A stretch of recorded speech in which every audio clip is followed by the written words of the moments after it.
Palestinians actually have many American heroes who they uphold as some of their highest martyrs.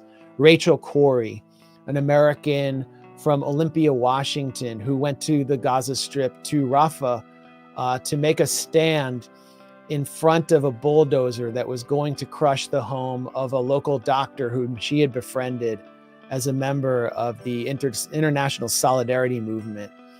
Tom Herndl, a British citizen who is also working to defend the homes of Palestinians being demolished at that time in 2002 in Rafah, was shot in the head by an Israeli sniper.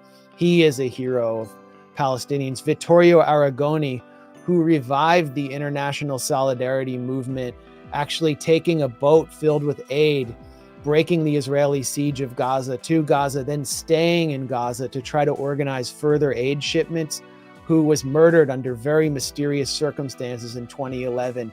He's remembered on murals across occupied Palestine. And now you have someone from outside Palestine who has never been there, who gave his own life in protest of the genocide of Palestinians, Aaron Bushnell, who came from the ranks of the US military. This is unprecedented.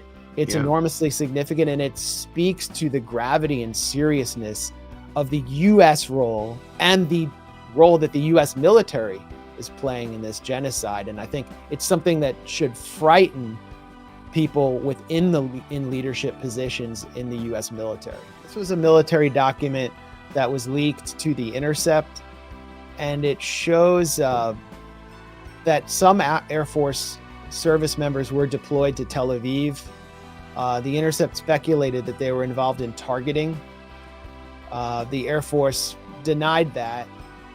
We've also seen a photograph tweeted by the White House in October that showed Joe Biden embracing members of the Delta Force, Special Forces, U.S. Army Special Forces in Israel,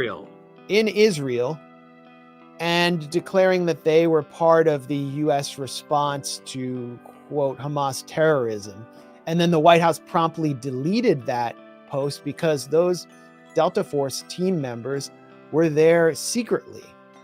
So my point in tweeting that document was to simply show that on an institutional level, the Air Force and the US military as a whole was implicated in this genocide, that it was involved at some level. I never said that Aaron Bushnell had been personally deployed to Israel, or that he had orders to go and that he was protesting his personal orders.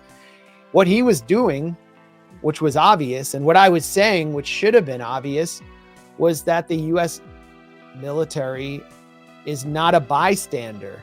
And I've seen a lot of especially conservative accounts on Twitter mock Aaron Bushnell as some kind of crazy person for protesting and committing suicide over some other country's war. That's not the case. This is an American war that involves the American military, with Israel essentially as a proxy terror militia.